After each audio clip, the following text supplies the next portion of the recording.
నీతిని సంపాదించుకోవడం కాదు, ధర్మశాస్త్రం మూలమైన నీతిని, మొరాలిటీకి సంబంధించిన నీతిని, మనుషులకు సంబంధించిన నీతిని సంపాదించుకోవడం కాదు. నా సొంత జ్ఞానాన్ని బుద్ధిని ఉపయోగించి వీటిని సంపాదించుకోవచ్చు, నాకున్న ఎబిలిటీస్ని ఉపయోగించి సంపాదించుకోవచ్చు, నాకున్న ప్రివిలేజెస్ని, బై బర్త్ వచ్చిన ప్రివిలేజెస్ని ఉపయోగించుకొని ఇవన్నీ సంపాదించుకోవచ్చు. కానీ అసలు నా గోలే ఏది కాదు. అర్థమవుతుందా చెప్పింది? సో ఇప్పుడు బెన్యామీను వంశస్థుడని చెప్పుకోవచ్చా చెప్పుకోకూడదా అనేది కాదు అసలు ముఖ్యమైనది ఇక్కడ. లేకపోతే పరిసేయుడుగా ఉండొచ్చా ఉండకూడదా అది కాదు ముఖ్యం ఇక్కడ. అర్థమవుతుందా చెప్పింది? మొన్న వైజాగ్లో డానియల్ సూర్య గారు ఒక శర్మన్ పెట్టాడనమాట, ఆదివారం శర్మన్. అదేంటంటే క్రైస్తవులు స్టాక్ మార్కెట్లో ఇన్వెస్ట్ చేయొచ్చా చేయకూడదా అనేది శర్మన్ ఆదివారం. కాబట్టి మరి ఆదివారం ఏదైనా బైబిల్ స్టడీలోనో మొత్తానికి చెప్పాడు, ఆ స్టాక్ మార్కెట్లో ఇన్వెస్ట్ చేయడం అనేది పెద్ద అది తప్పు కాదు అది చెప్పుకుంటా వచ్చి తర్వాత అది సగం శర్మన్ వరకే చెప్పి తర్వాత కొన్ని జాగ్రత్తలు చెప్పి ఆ తర్వాత ఆయన ధనాశ గురించి చెప్పాడు. తర్వాత ఇది ఉందా లేదో చూసుకోవాలి మనం. ధనాశతోటి మనం ఏది కూడా చేయకూడదు. మనం ఏదో సుఖభోగాల్లో ఉండాలని, మనం ఏదో కంఫర్ట్స్లో ఉండాలని మనం ఏది కూడా చేయకూడదు. దేవుని కోసం బ్రతకడానికి, దేవుని కోసం కుటుంబాన్ని నడిపించుకోవడానికి నీకు ఒకవేళ దేంట్లన్నా ఏదైనా బిజినెస్ చేయడం, ఏదైనా ఇన్వెస్ట్ చేస్తే నీకు లాభం అనుకుంటే అందులో ఇన్వెస్ట్ చేసుకో. కానీ దేనికోసం మనం చేయకూడదు, ధనాశ కోసం చేయకూడదు. లాభాన్ని ఫోకస్ చేసుకొని మనం చేయడానికి వీల్లేదు. దానికంటే ఇంకా ఫండమెంటల్ పాయింట్ ఒకటి ఉంది యాక్చువల్గా. అదేంటి అని అంటే ధర్మశాస్త్ర సంబంధమైన నీతి, లోక సంబంధమైనటువంటి elementary things of the world అంటాడు కదా పౌలు కదా.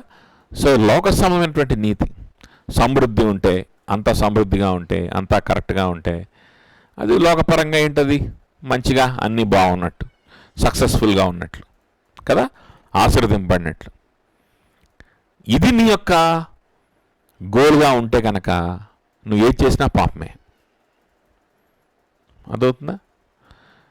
బెన్యామీను వంశంలో పుట్టాడు, నేను బెన్యామీను వంశంలో పుట్టానని చెప్పుకోవడానికి పాపం ఎట్లాగా వద్దు అంటే పాపమే అవుద్ది.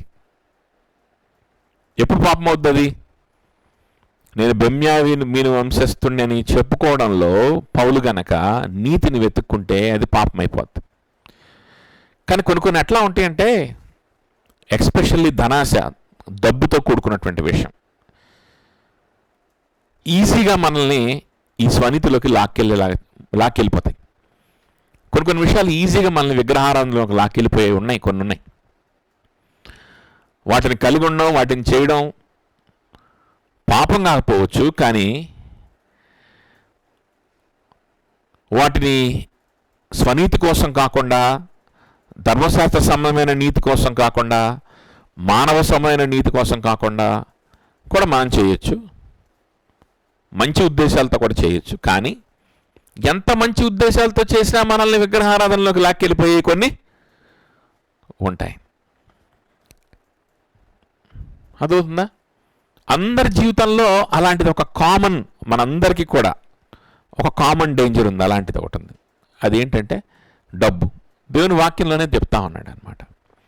డబ్బు అనేటువంటిది ఎప్పుడైనా సరే దేవుడితో కాంపిటీషన్కి వస్తుంది. డబ్బులు ఉంటే పాపంలో పడిపోతామా ఏంటి? డబ్బులు ఉంటే మనం డబ్బుల గురించి మనం సంపాదించుకుంటే మనం ఇదైపోతామా అదైపోతామా అంటే ఏమైపోం. కానీ దానికి ఆ శక్తి ఉంది, ఆ బలహీనత మనందరికీ ఉంది. కాబట్టి దాని గురించి అంత తక్కువ ఆలోచిస్తే అంత మంచిది. ఎంత అవసరమైనంతగా ఆలోచించి మళ్ళీ వదిలేస్తే అంత మంచిది అన్నమాట. అర్థమవుతుందా?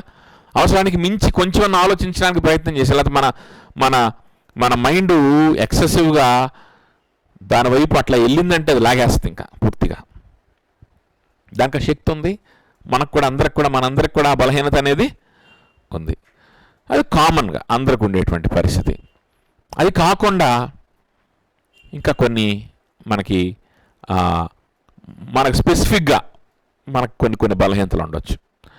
అట్లనే పౌలు ఏం చెప్తాడంటే నాకు స్పెసిఫిక్గా కొన్ని బలహీనతలు ఉన్నాయి.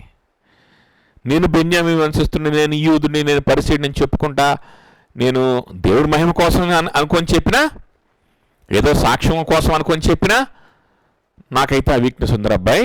ఏం వీక్నెస్? ఈ విధంగా నేను చెప్పాను 2-3 సార్లు నా మైండ్కి అది ఎక్కేసేసి నేను అంత స్థితిలో నుంచి నేను దేవుడిని నమ్ముకున్నాను అనేటువంటి ఆలోచన నాకు వచ్చేస్తుంది. కాబట్టి నేను అసలు దాన్ని ఎలా ఎంచుకుంటాను?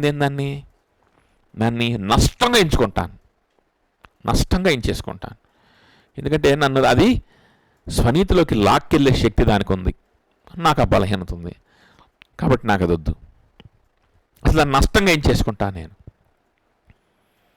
ఆసక్తి విషయంలో పరిసయ్యుడిని, నేను ఆసక్తి విషయంలో పరిసయ్యుడిని తెలుసా? నా ఆసక్తి అంత గొప్పది. అంటే నేను ఇప్పుడు పరిసయ్యుడిని కాదు, నేను ఇప్పుడు క్రైస్తవుడిని అయిపోయాను, కానీ నా ఆసక్తి అంత గొప్పది, నా ఆసక్తి అంత ఎక్కువ ఉండడం వల్ల నేను పరిసయ్యుడిని అయ్యాను తెలుసా అని చెప్పుకోవడం మొదలుపెట్టాడు అనుకో, చిన్నగా ఆ ఆసక్తిని దేవుడు ఆ సంఘాన్ని హింసించేదానికి కాకుండా మళ్ళించి దాని సంఘాన్ని కట్టేదానికి వాడుకుంటున్నాడు తెలుసా అని చెప్తే, అదొక సాక్ష్యంలాగా బాగుంటుంది కదా అని చెప్తే చెప్పొచ్చు. అది ఇప్పుడు ఆ తప్పేం కాదు, కానీ అర్థమవుతుందా?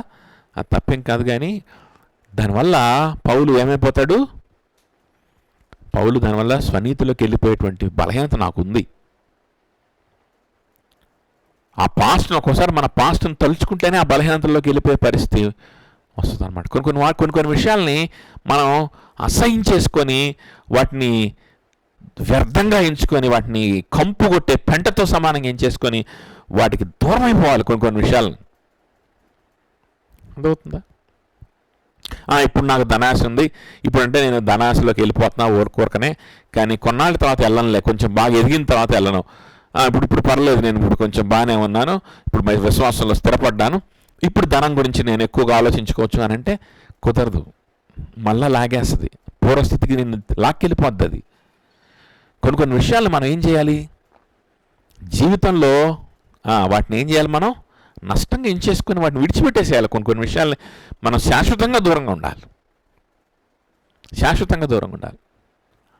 అవసరమైనంతగానే డబ్బులు అవసరమైనంతవరకు దాని గురించి ఆలోచించడం, అవసరాలు తీరేంతవరకు అంతవరకు దాన్ని పక్కన పెట్టేసి ఎక్కువగా ఆలోచించుకోండి. ఎంతసేపు ఆలోచిస్తున్నాను, జాగ్రత్తగా చూసుకోవాలి. అమ్మో టైం ఎక్కువైపోయి ఇచ్చేస్తున్నాను, దీనికి ఎక్కువ ఆలోచనలు వచ్చేస్తున్నాయి, దీని గురించి పక్కన పెట్టాలి. ఈ విధంగా అయితే నేను ఇదైపోతాను, మళ్ళా పూర్వస్థితికి వెళ్తాను అని జీవితాంతం ఏం చేయాలి? దాని గురించి జాగ్రత్తగా ఉండాలి. అలా ధనాశ, ఒకరికి నేత్రాశ, ఒకరికి జీవపు డంబం, ఒకరికి శరీరాశ ఉంటుంది, మెటీరియలిజం ఉంటుంది. ఏంటంటే నీ బలహీనత ఏంటో మనం గమనించుకొని దాంట్లోకి ఈజీగా మనల్ని తీసుకెళ్లేటువంటి ఫ్యాక్టర్ని మనం ఏం చేసేయాలి? సో ఇక్కడ నా మెయిన్ ఏమేంటి అని అంటే, నేను మానవ సంబంధమైన నీతిలోకి వెళ్ళిపోకూడదు. ఇది ఉంది కాబట్టి నేను సంథింగ్ స్పెషల్, ఇది ఉంది కాబట్టి నాకు ఇది ఉంది కాబట్టి నేను గ్రేట్, ఇది ఉంది కాబట్టి నేను సక్సెస్ఫుల్, ఇది ఉంది కాబట్టి నేను బాగానే ఉన్నాను. ఈవెన్ అది పరిచర్య అయినా అవ్వచ్చు. పరిచర్య అంటే నిజమైన పరిచర్య కాదు, ఫేక్ పరిచర్య. నిజమైన పరిచర్య అంటే ప్రార్థనతో కూడిన పరిచర్య కదా, పశ్చాత్తాపంతో కూడిన పరిచర్య, ప్రార్థనాపూర్వకంగా చేసే పరిచర్య, విజ్ఞాపనలతో చేసే పరిచర్య, అది నిజమైన పరిచర్య. ఫేక్ పరిచర్య ఏంటి? క్రియలు మైనస్ ప్రార్థన, క్రియలు మైనస్ దేవునితో ఆరాధన చేయడం, దేవునితో సమయం గడపడం కదా. ఈ రెండు ఉంటేనే అది పరిచర్య అయింది. ఈ రెండు ఉంటేనే పరిచయం. ఒకసారి నీ క్రియలు చేయడం, ఒకసారి నీకు చేత కాకపోయినా ఉట్టిగా నువ్వు ప్రార్థన చేసి ఒక వ్యక్తి కోసం, ఒక వ్యక్తి రక్షణ కోసం నువ్వు భారంతో ప్రార్థన చేసినా అది పరిచర్య అయింది. కానీ ప్రార్థన లేకుండా, ప్రభు మహింపరచబడాలనేటువంటి కోరిక లేకుండా, ఒక వ్యక్తి రక్షింపడాలనేటువంటి కన్నీరు లేకుండా, ఆ గోల్ లేకుండా మనం చేసేదంతా ఫేక్ పరిచర్య. సో రియల్ పరిచర్య కాదు, ఫేక్ పరిచర్య కూడా మనల్ని ఏం చేస్తుందంటే ఒక్కోసారి స్వనీతిలోకి లాక్కెళ్ళే శక్తి దానికి కూడా ఉంటుంది. నువ్వు బాగానే పనిచేస్తున్నావు, కష్టపడుతున్నావు కదా, నువ్వు ఇంకా బాగానే ఉన్నావులే, దేవునికి ఏముంది పర్లేదు, ఇక నువ్వు అంతా బాగా నువ్వు మంది ఆశీర్వదింపబడ్డావు, నువ్వు మంచిగా ఉన్నావు, నువ్వు పరలోకం కాకపోతే ఇంకో పరలోకానికి వెళ్తారు. దేవునికి దూరం అయిపోతున్నట్టు అనిపించదు కదా, ఏవి కూడా అనిపించవు. ఆ దుఃఖం ఉండదు, ఆ భారం ఉండదు, అయ్యో ఇంకెప్పుడు మళ్ళీ ఎప్పుడు నాకు సమయం, ఇవన్నీ ఉండదు. అర్థమవుతుందా? ఏదో చేసేసి, ఏదో అప్పగించిన పని చేసేసేసి, లేకపోతే ఎక్కడికో వెళ్ళిపోయి ఎవరితోనో మాట్లాడి ఎవరినో చర్చికి తీసుకొచ్చేసేసి, అది కూడా స్వనీతికి. అర్థం? ఇది ఇక్కడ ఇది చేయొచ్చా, ఇది చేయొచ్చా, ఇది చేయకూడదా, ఈ డబ్బులు చేయకూడదు, పరిచయం చేయొచ్చు, చేయకూడదు, ఇది చేయొచ్చా అనేది కాదు. ఇక్కడ ఏదైనా సరే యేసుక్రీస్తు వలన, దేవుని వలన కలిగే నీతి కాకుండా ఇంకా ఏ నీతి అయినా నీకు ఇస్తుంది అని అంటే కనుక దానికి ఏం చేయాలి? మనం దూరంగా ఉండాలి. యేసుక్రీస్తు శిలువలో మరణించి ఆయన నీతిని నా మీద కప్పాడనేటువంటి సంతోషం, ఇన్స్టెంట్గా ఆ సంతోషంతో నువ్వు ఆరాధన చేసే పరిస్థితుల్లో ఉంటారన్నమాట. యేసుక్రీస్తు నీతితో కప్పబడినవాడు, ధర్మశాస్త్రం నీతితో కప్పబడినవాడు, వాడి క్రియలను చూసుకొని సంతోషపడతా ఉంటాడు, వాడి అచీవ్మెంట్స్ని చూసుకొని సంతోషపడతా ఉంటాడు, వాడి సక్సెస్ని చూసుకొని సంతోషపడతా ఉంటాడు, వాడికున్న ప్రివిలేజెస్ని చూసుకొని వాడి తెలివితేటలను చూసుకొని సంతోషపడుతుంటాడు. అదవుతుంది చెప్పింది. ఆ క్రియలు ఏ కారణం చేతనన్నా ఆగిపోయినాయి అనుకో, వాటి సంతోషం ఉండదు, ఆరాధన ఉండదు. అదవుతుందా చెప్పింది? నేను కాదు కదా, నేను యేసుక్రీస్తు నీతి చేత కప్పబడ్డాను. నా శాపాన్ని ఆయన తీసుకొని ఆయన నీతితో నన్ను కప్పాడు. ఇది దేవుని యొక్క ప్రేమ. ఇంతగా నన్ను దేవుడు ప్రేమించడం, నిజంగా ఆ ప్రేమను అర్థం చేసుకొని ఆయన ఆరాధన చేసి ఆయన్ని కొనియాడి స్తుతించేవాడు ఎప్పుడు కూడా ఎలా ఉంటాడంటే ప్రభువుని స్తుతిస్తూ ఉంటాడు. పరిచయం చేసినప్పుడు పరిచయం చేయాల్సినప్పుడు చేస్తాడు, ప్రార్థన చేయాల్సినప్పుడు ప్రార్థన చేస్తాడు, దేవునితో సంబంధం కోల్పోతే దేవుని దగ్గర సరి చేసుకుంటాడు.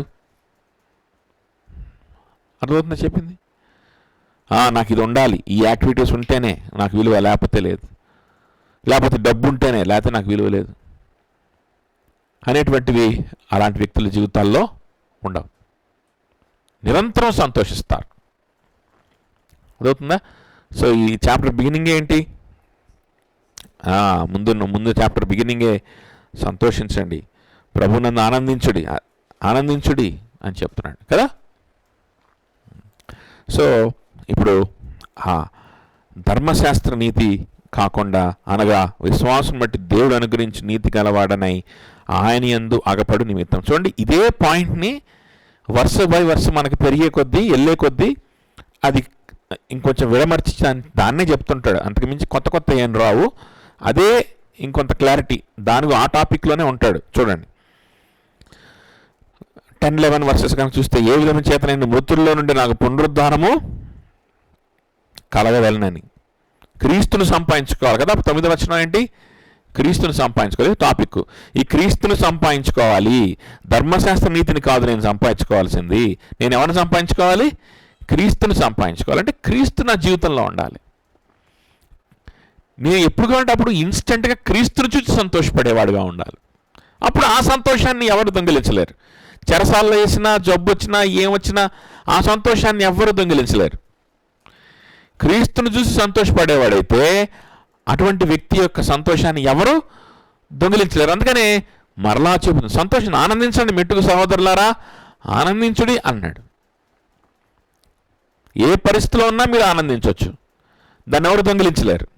అది పోదు, ఆనందం అనేది పోదు, ఆ సంతోషం పోదు.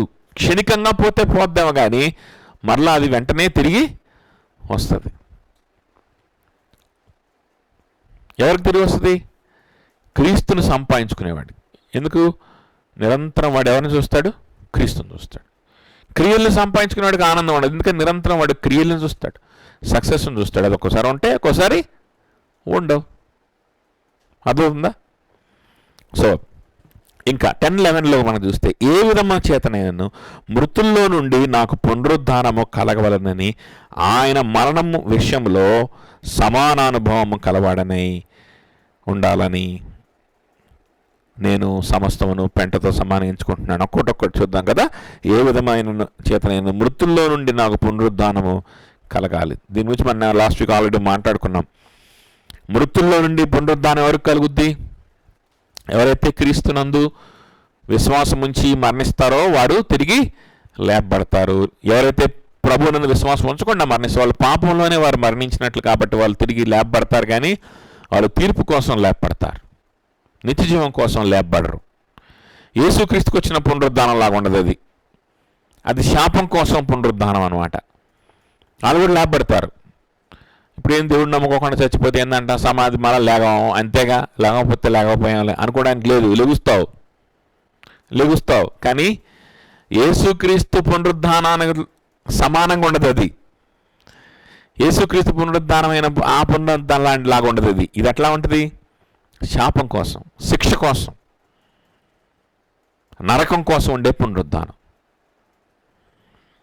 సో పునరుద్ధానం యేసుక్రీస్తుకు సమానమైన పునరుద్ధానం ఎవరికి జరుగుద్దంటే విశ్వాసికి జరుగుద్ది, రక్షింపబడిన వారికి జరుగుద్ది. ఇక్కడ పౌలు రక్షణ గురించి మాట్లాడుతున్నాడు. ఆలోచన చేయండి, గుర్తుపెట్టుకోండి. రక్షణ గురించి మాట్లాడుతున్నాడు. ఇదేదో పునరుద్ధాన శక్తి అని అంటే రక్షింపబడినటువంటి పౌలు రక్షణ సరిపోక ఇంకేదో పునరుద్ధాన శక్తిని ఆశిస్తున్నాడు, ఇంకేదో ప్రత్యేకమైన అనుభూతిని ఆశిస్తున్నాడని కాదు ఇక్కడ అర్థం. తన సొంత రక్షణను వణుకుతోనూ భయంతోనూ ఆలోచిస్తున్నాడు, విశ్లేషిస్తున్నాడు, అనలైజ్ చేసుకుంటున్నాడు. ముందు కూడా విశ్వాసులకు చెప్పింది అదే కదా. ఏం చెప్పాడు? మీ సొంత రక్షణను వణుకుతోనూ భయంతోనూ మీ సొంత రక్షణను కాపాడుకోండి అన్నాడు. విధేయులై ఉంటూ, నేను ఉన్నా లేకున్నా మీరు విధేయులై ఉంటూ మీరు మీ సొంత రక్షణను కాపాడుకోండి అన్నాడు. పౌలు కూడా అదే చేస్తున్నాడు ఇక్కడ. తన సొంత రక్షణ తను తాను ఎలా కాపాడుకుంటున్నాడు ఒక ఎగ్జాంపుల్ చూపిస్తున్నాడు. ఎలా అయినా సరే యేసుక్రీస్తు పునరుద్ధారణ అయినట్టు నేను కూడా పునరుద్ధారణ అవ్వాలి అంటే ఎలాగైనా సరే నేను విశ్వాసిగా ఉండాలి. నిజంగా నేను విశ్వాసిగా ఉన్నానా లేదా నేను ప్రతి దినము పరీక్షించుకుంటూ వణుకుతో భయముతో ఆ విశ్వాసంలో నేను కొనసాగాలి. దేవుడు కొనసాగిస్తాడు. కానీ ఎలా కొనసాగిస్తాడు? నా నిర్ణయాల ద్వారానే కొనసాగిస్తాడు. అదే కదా ముందు కూడా చెప్పాడు. నాకు నిర్ణయాలను ఇచ్చి నా నిర్ణయాల ద్వారా కొనసాగిస్తాడు. నేనేమో దేవునికి విరుద్ధమైన నిర్ణయాలు తీసుకుంటా ఉంటే నన్ను ఆటోమేటిక్గా కొనసాగించి లాస్ట్కి చచ్చిపోయేటప్పుడు అప్పుడు పశ్చాత్తాపం కలిగించి తీసుకెళ్తాడానికి ఆ భ్రమలో ఎవరు కూడా ఉండకూడదు. రక్షింపబడిన దగ్గర నుంచి కూడా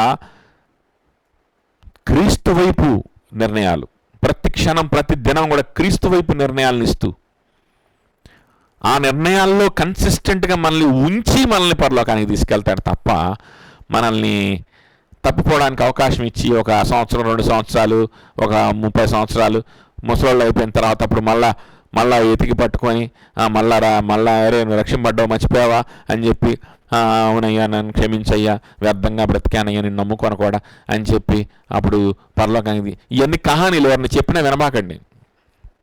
అర్థమవుతుందా? విశ్వాసుల జీవితాలు ఇట్లా ఉండవు, ఎట్టి పరిస్థితుల్లో ఉండదు. వాక్యం చెప్పట్లేదు అట్లా. ఎప్పుడు కూడా ఏ విశ్వాసి కూడా అట్లా లేడు.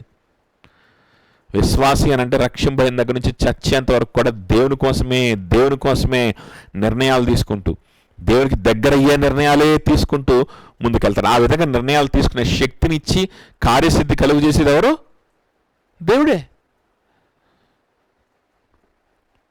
అర్థమవుతుందా? మనం ఇచ్చేయించుటకు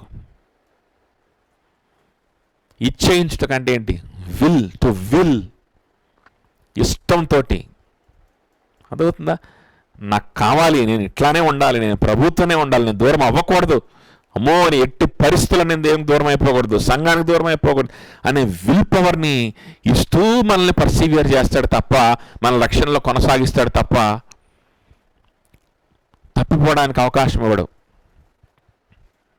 ఏదో ఆలోచనలు తప్పైనా కొద్ది క్షణాలు కొద్ది దినాలు తప్పిపోతామేమో కానీ దేవునికి దూరం అయిపోయేటువంటి సంఘానికి దూరం అయిపోయేటువంటి వ్యతిరేకమైన నిర్ణయాలు తీసుకుని ఆ విధంగా తప్పిపోయి మళ్ళీ తిరిగి రావడాలనే ఉండవు. రక్షింపబడలేదని అర్థం అంతే సింపుల్గా. నువ్వు ఎప్పుడైతే మళ్ళీ వచ్చి మళ్ళీ దేవుని కోసం నిర్ణయాలు తీసుకొని కంటిన్యూస్గా ముందుకెళ్ళగలిగావో అప్పుడే రక్షింపబడినట్టు. అర్థమవుతుందా? కాబట్టి అమ్మో నేను రక్షింపడ్డాను లేదా, ఒకవేళ రక్షింపడకపోతే ఇప్పటికైనా రక్షింపడాలి అని రోజు ఆలోచించుకుంటాడంటే పౌలు. రోజు ఆలోచించుకుంటాడు. ఎలాగైనా సరే యేసుక్రీస్తు పునరుద్ధానంలో సమానుభావం నాకు రావాలి. అది రక్షణ గురించి. కదా, నాకు పునరుద్ధానము కలగవలెనని, తర్వాత ఆయన మరణ విషయములో సహా సమానానుభవము కలిగినవాడనై అంటున్నాడు. పునరుద్ధాన విషయంలోనంటే అది జస్టిఫికేషన్ కదా.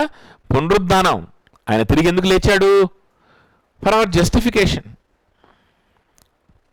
కదా. మనల్ని కూడా పునరుద్ధానాలుగా చేసుకోవడానికి ఆయన తిరిగి లేచాడు. ఆయన పునరుద్ధానుడు అయ్యాడు కాబట్టి మనం కూడా పునరుద్ధానం అవుతాం.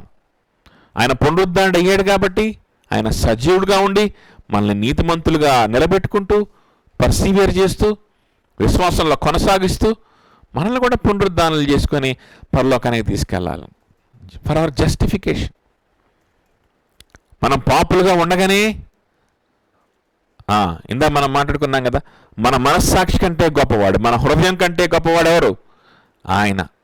మన హృదయం కంటే గొప్పవాడిగా ఉంటూ మనల్ని మన భవిష్యత్ అంతా తెలిసిన వాడిగా ఉంటూ మనల్ని ఆ భవిష్యత్తులో నడిపించుకుంటూ సజీవుడిగా ఉండడానికి ఆయన తిరిగి లేచాడు. మనల్ని కూడా అలా తిరిగి లేపుకుంటాడు. ఆయన సజీవుడు కాబట్టి మళ్ళీ తిరిగి వస్తాడు. మళ్ళీ తిరిగి వచ్చినప్పుడు మనల్ని కూడా సమాధిలో నుండి లేపుకొని ఆయన తీసుకెళ్ళిపోతాడు, పరలోకానికి తీసుకెళ్ళిపోతాడు. For our justification. ఆ జస్టిఫికేషన్ ప్రాసెస్ అప్పుడు కంప్లీట్ అయిపోద్ది. జస్టిఫికేషన్ శాంక్టిఫికేషన్గా మారి శాంక్టిఫికేషన్ గ్లోరిఫికేషన్గా మారిపోతుంది. ఇది లింక్డ్ అన్నమాట. అయితే ఇది రక్షణ గురించి, రక్షణ ప్రతి వ్యక్తిలో జరిగేటువంటి విషయాలు. నా జీవితంలో కూడా ఇవి జరగాలి, ఎట్లయినా సరే నేను ఈ రక్షణలోనే ఉండాలి, ఈ రక్షణలోనే నేను పరలోకానికి వెళ్ళాలి అని first goal, first aim. Second aim ఏం చెప్తున్నాడు? యేసుక్రీస్తు మరణంలో కూడా నేను సమాన అనుభవం కలిగి ఉండాలి అంటున్నాడు. మరణం అన్నప్పుడు ఏంటి మరణం? ఇది ఏం మరణం ఇది? యేసుక్రీస్తు దేనికోసం మరణించాడు?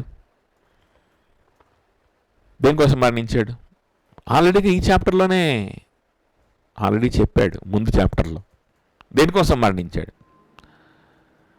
పాపుల నిమిత్తము వారికి రావాల్సిన శిక్షణ భరించి వారిని రక్షించడానికి, వారి యొక్క శాపాన్ని తీసివేయడానికి మరణించాడు. ఇది ఎవరి కోరిక? ఇది ఎవరి ప్లాన్? ఇది తండ్రి యొక్క ప్రణాళిక. సో తండ్రికి ఆయన లోబడ్డానికి మరణించాడు, పాపులను రక్షించడానికి మరణించాడు, పాప పరిహారం చేయడానికి మరణించాడు. ఇంకా ఏం చెప్పొచ్చు చెప్పండి? పాపాలను క్షమించడానికి, పాప క్షమాపణ అనేటువంటిది తన ప్రజలకి తెలియడానికి మరణించాడు. ఇంకా ఏం చెప్పొచ్చు? ఇంకేం చెప్పొచ్చు? పాపము దేవుడు తీసేస్తాడు, నీతినిస్తాడు అనేటువంటి, శాపాన్ని తీసేస్తాడు అనేటువంటి సువార్తను తన ప్రజలకు అందించడానికి కదా, వారికి విశ్వాసాన్ని కలిగించడానికి, దేవుని పట్ల ప్రేమను కలిగించడానికి సిలువలో మరణించాడు. ఇవన్నీ చెప్పుకోవచ్చు కదా. సిలువలో ఎందుకు మరణించాడు? ప్రైమరీగా తన తండ్రి యొక్క చిత్తాన్ని నెరవేర్చడానికి లోబడి సిలువ మరణం అయినంతగా ఆయన ఏం చేసుకుని తాను తగ్గించుకొని లోబడ్డాడు కదా. సో ఇవన్నీ చెప్పుకోవచ్చు మన సిలువ మరణం అన్నప్పుడు. పౌలు అంటున్నాడు, ఆ సిలువ మరణానికి సమానమైన మరణము నాకు కావాలి. ఆ సమానమైన మరణము, that is my second aim, that is one of my aim. ఈ ఎయిమ్స్ కోసం ఏం చేస్తున్నాడు?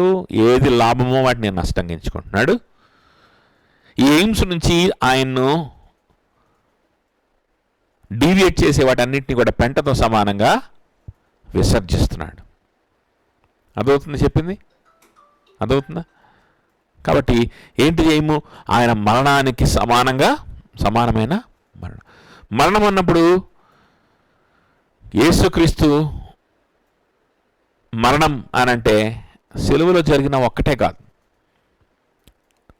ఆయన జీవితం అంతా కూడా ఆయన మరణాన్ని సూచిస్తూ ఉంటుంది. ఎందుకంటే ఆయన జన్మించిందే ఆ మరణాన్ని పొందుకోవడానికి, ఆయన జన్మించిందే ఆ ఎండింగ్ కోసం. ఆయన జీవితం 33 సంవత్సరాలు కూడా ఆయన చేసిన బోధలు, ఆయన చేసినటువంటి జీవితము అదంతా కూడా దేని చుట్టూ తిరుగుతుంది? ఆయన చేయబోయేటువంటి సిలువలో ఆయన చేయబోయేటువంటి దాని చుట్టే పెరుగుతుంది. కాబట్టి ఆయన జీవితం. సో పౌలు ఏమంటున్నాడంటే, నాకు యేసుక్రీస్తు లాంటి జీవితం కావాలి, యేసుక్రీస్తు లాంటి డెస్టినీ కావాలి అంటున్నాడు. అర్థమవుతుందా? నేను ఇమీడియట్గా ఇప్పుడు సిలువ వేయించుకొని చచ్చిపోవాలని కాదు దాని అర్థం. నాకు అలాంటి జీవితం కావాలి, యేసయ్య లాంటి జీవితం కావాలి, యేసయ్య లాంటి డెస్టినీతో నేను జీవించాలి, తన ప్రజల్ని ఎట్లాగైనా రక్షించాలి, తన తండ్రికి ఎట్లాగైనా లోబడాలి అనేటువంటి కోరికతో క్షణక్షణం జీవిస్తూ ఎలా అయితే ఆ సిలువనెక్కాడో అలాంటి కోరికతో నేను కూడా జీవించాలి, అలాంటి గోల్తో నేను జీవించాలి. ఆఖరికి ఆయన లాంటి మరణం నాకు కావాలి. That is my goal. First ఏమన్నాడు? నేను నిజమైన రక్షణలో కొనసాగి పునరుద్ధానం అవ్వాలి. తర్వాత ఏమంటున్నాడు?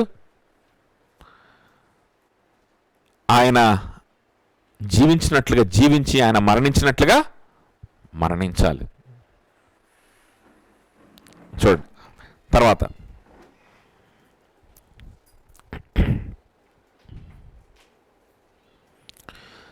ఆయనను ఆయన పునరుద్ధాన బలమును ఎరువు నిమిత్తమును ఆయన శ్రమలలో పాలివాడ నగుట ఎట్టిదో ఎరువు నిమిత్తమును.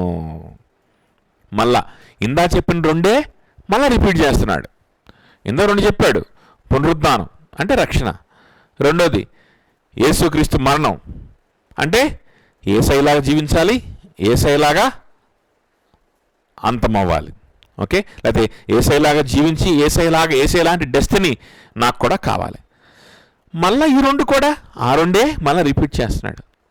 ఆయన పునరుద్ధాన బలం ఎట్టిదో, ఆయనలో జీవించి ఆయనలో కొనసాగి ఆయనలో మరణిస్తే ఒక దినాన ఆయన రాజాదిరాజుగా వస్తూ నా పేరుని పిలిస్తే నేను సమాధిలో నుంచి నేను మట్టికి సమానం అయిపోయినా కూడా అందులో నుంచి మరలా నేను నూతన శరీరంతో బయటికి రావడము, దేవుడు నన్ను పరిశుద్ధపరచుకోవడము, ఏ పాపం చేయడానికి అవకాశం లేనటువంటి మహిమా శరీరం, పరిపూర్ణమైన శరీరం నాకు ఇవ్వడము, ఆ శరీరంతో ప్రభు నన్ను తన దగ్గరికి తీసుకెళ్ళి తరతరాలు ఆయనలో ఎంజాయ్ చేసే విధంగా ఆయన రాజ్యంలో తీసుకెళ్ళడం, ఈ ప్రభావం ఎట్టిదో, ఈ శక్తి, పునరుద్ధాన శక్తి ఏంటిదో నేను అనుభవించాలి.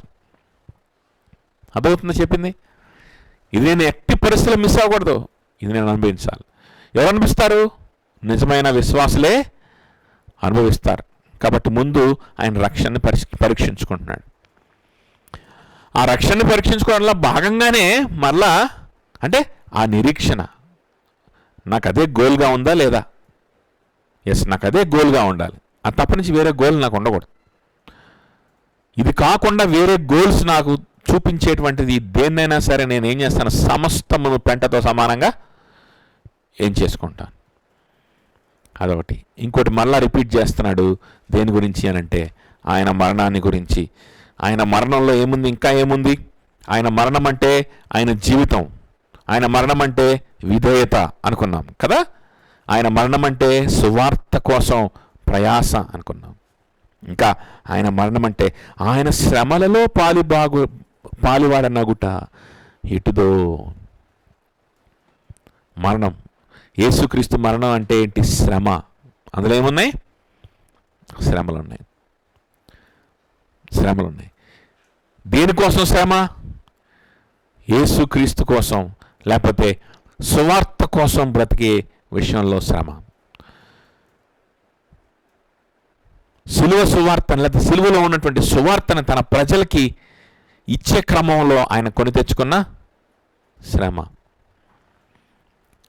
యేసయ్య కోసం బ్రతుకుతూ, సంఘం కోసం బ్రతుకుతూ, సువార్త ప్రకటించడానికి జీవితాన్ని, సమయాన్ని నువ్వు సమర్పణ చేస్తా ఉన్నప్పుడు నీకు వచ్చేటువంటి శ్రమ, నింద, అవమానం అదేదైనా కావచ్చు.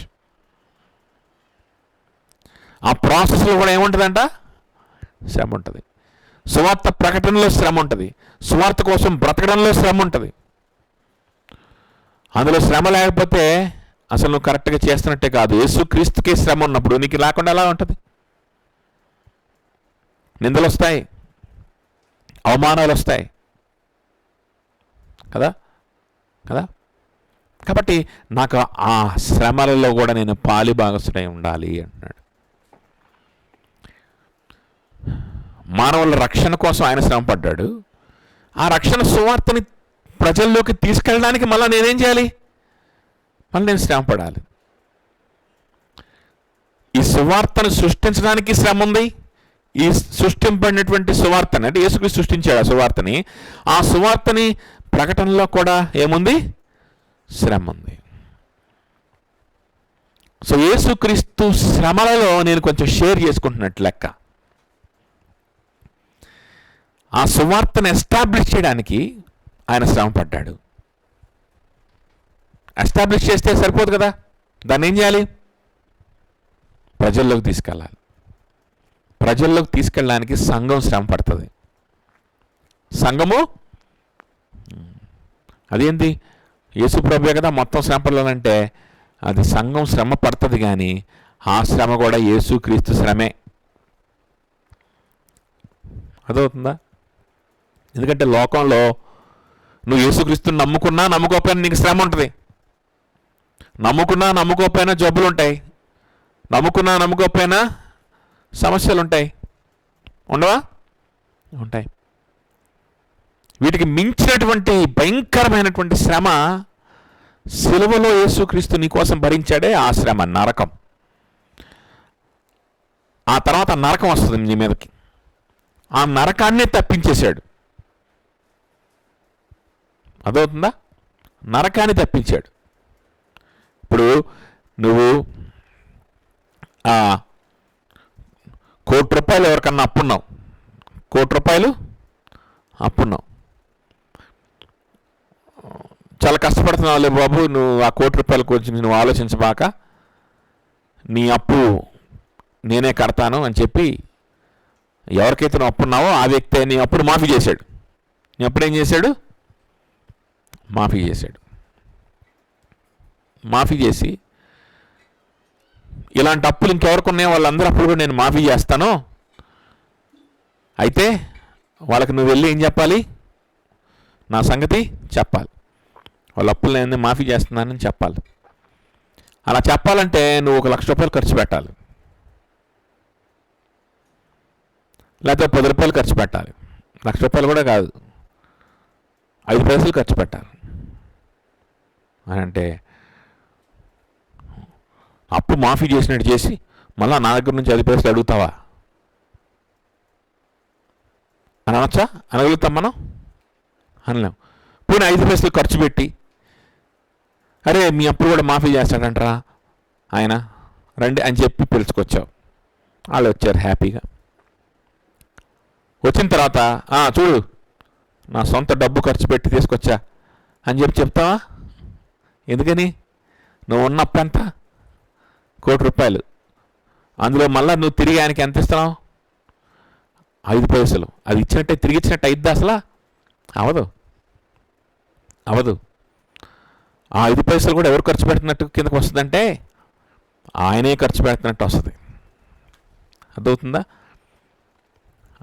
ఎందుకో తెలుసా? నువ్వు 5 పైసలు ఖర్చు పెట్టినందుకు నీకు ఆయన ఇచ్చిన బహుమానము ఏంటి? ₹1,00,00,000. కాబట్టి ఈ కొద్ది కాల శ్రమలు మనం భరించి, కొద్ది కాలం నిందలు మనం భరించి ప్రభు సువార్తను ప్రకటించాలని మనం నిర్ణయించుకున్నందుకు బలపరిచేదాయనే, శక్తినిచ్చేదాయనే, ధైర్యాన్ని ఇచ్చేదాయనే, అవకాశాలను ఇచ్చేదాయనే. ఆ విధంగా నువ్వు ముందుకెళ్తా ఉన్నప్పుడు ఒక దినాన నీకు నిత్య జీవాన్ని, నరకం నుంచి తప్పించి ఏమిస్తున్నాడు? నీకు నిత్య జీవాన్ని ఇస్తున్నాడు. నిత్య జీవాన్ని ఇస్తున్నాడు. నువ్వు ఖర్చు పెట్టిన 5 పైసలకు కూడా వడ్డీ మీద వడ్డీ వేసి 5 పైసలు 5 కోట్లు చేసి తర్వాత నీకు ఇస్తాడు. అదవుతుందా? నీకున్న అప్పు ₹1,00,00,000 మాఫీ చేశాడు. నువ్వు ఖర్చు పెట్టిన 5 పైసలకు కూడా వడ్డీ వేసి ఆఖరిలో 5 కోట్లు చేసి నీకు ఇస్తాడు. అది ఎవరు ఖర్చు పెట్టినట్టు? అది మనం ఖర్చు పెట్టినట్టు అయిద్దా? కాదు, ఆయనే ఖర్చు పెడుతున్నాడు. అందుకనే పౌలు సంఘాన్ని హింసిస్తూ ఉన్నప్పుడు, ఇలాంటి ఒక సంఘం ఉందన్నమాట దమస్కులో. ఆ దమస్కస్లో ఉన్నటువంటి ఆ సంఘస్థులు ఆ చిన్న స్థానిక సంఘంగా కూడుకొని వాళ్ళు సువార్త ప్రకటిస్తున్నారో మరి ఏం చేస్తున్నారో, సువార్త ప్రకటిస్తారు సంఘం అన్న తర్వాత కదా.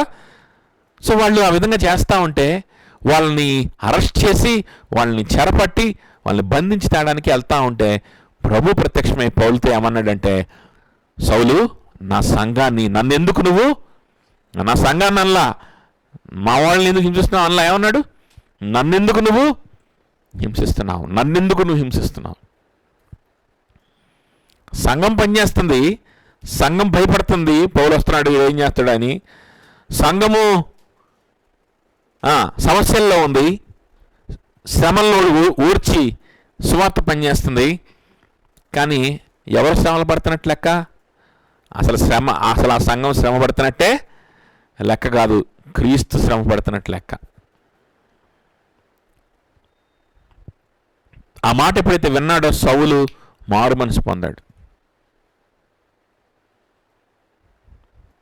అదవుతుంది చెప్పింది. అందులో శక్తి ఉంది సంఘానికి. నేను కాదు శ్రమ పడేది, క్రీస్తు శ్రమ పడుతున్నాడు నా ద్వారా అన్నప్పుడు అందులో ఓదార్పు ఉంటుంది, అందులో మనకి మనకి మనకి సమాధానం ఉంటుంది, సంతోషం ఉంటుంది. శ్రమ పడేది నేను కాదు, క్రీస్తు నా ద్వారా శ్రమ పడుతున్నాడంటే క్రీస్తు శ్రమలకు వచ్చినటువంటి బహుమానం ఏంటి, పునరుద్ధానం. క్రీస్తు శ్రమలకు వచ్చిన బహుమానం ఏంటి, పరలోక మహిమ, రాజ్యం. నాకు బదులుగా నాలో క్రీస్తే శ్రమ పడుతున్నాడు అని అంటే జీవించున్నది నేను కాదు, నాలో క్రీస్తే జీవిస్తున్నాడు, ఆయనే శ్రమ పడుతున్నాడు అంటే కనుక ఖచ్చితంగా నాకేముంది, బహుమానం అనేది ఉంది. ఖచ్చితంగా నాకు పునరుద్ధానం ఉంది, పరలోక రాజ్యం ఉంది. ఆ బహుమానం అంతా నాకే ఖచ్చితంగా ఉంది. ఇంకా ఈ శ్రమల మధ్యలో నేను ఆపేస్తానేమన్న భయం కూడా లేదు. ఎందుకు శ్రమ పడుతుంది ఎవరంట, నేను కాదంట. ఎవరు, నా ఎందుకు క్రీస్తే శ్రమ పడుతున్నాడంట. శ్రమ పడుతుంది సంఘం కాదంట, శ్రమ పడుతుంది ఎవరు, క్రీస్తు శ్రమ పడుతున్నాడంట. కాబట్టి ఎప్పుడు ఆపాలో తెలుసు, ఎప్పుడు సౌలు అంటోడిని పౌలుగా మార్చిపారేయాలో తెలుసు. కత్తులు పట్టుకొని గుర్రాలు ఎక్కి వచ్చేవాడిని ఎక్కడ ఆపాలో, ఎక్కడ కొట్టాలో, ఎక్కడ పడేయాలో ఆయనకు బాగా తెలుసు. ఆయన చేసుకుంటాడు, సంఘాన్ని కాపాడుకుంటాడు, సంఘం చేయవలసిన పనిని సంఘం చేత ఆయనే జరిగించుకుంటాడు.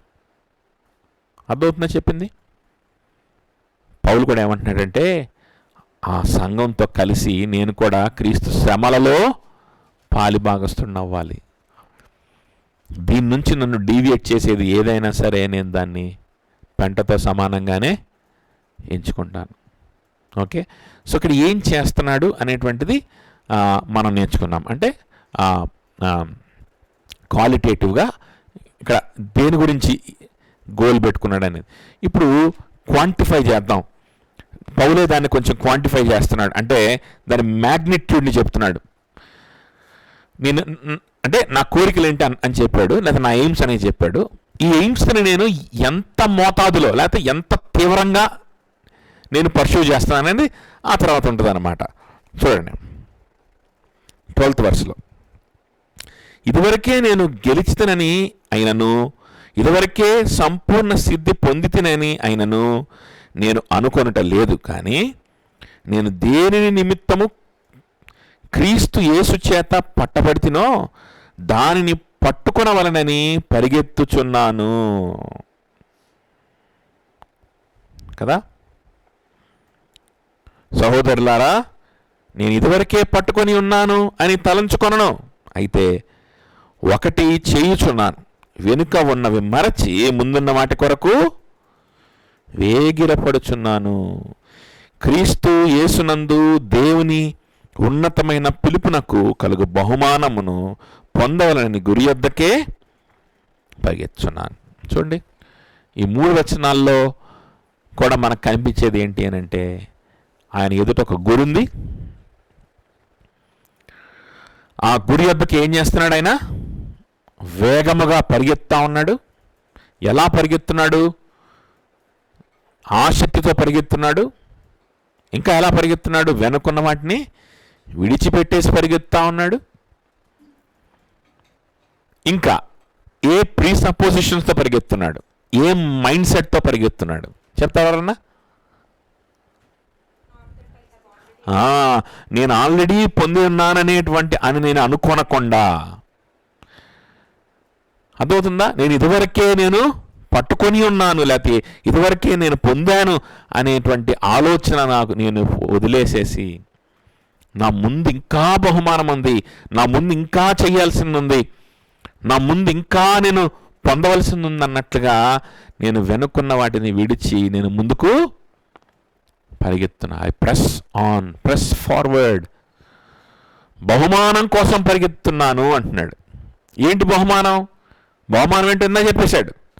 క్రీస్తుని సంపాదించుకుంటా 19వ వచనం. క్రీస్తుని అదే బహుమానం. క్రీస్తే బహుమానం. క్రీస్తు అన్నప్పుడు ఇంకా విడమర్చి చెప్పాలంటే ఏం చెప్పొచ్చు? క్రీస్తులో ఉన్నటువంటి మరణము, క్రీస్తు లాంటి మరణము, క్రీస్తు లాంటి జీవితము, క్రీస్తులో ఉన్న పునరుద్ధానము, ఇంకేం మాట్లాడుకున్నాం? క్రీస్తు శ్రమలు. ఓకే, క్రీస్తు జీవితం, మరణం, శ్రమలు కదా. వీటిలో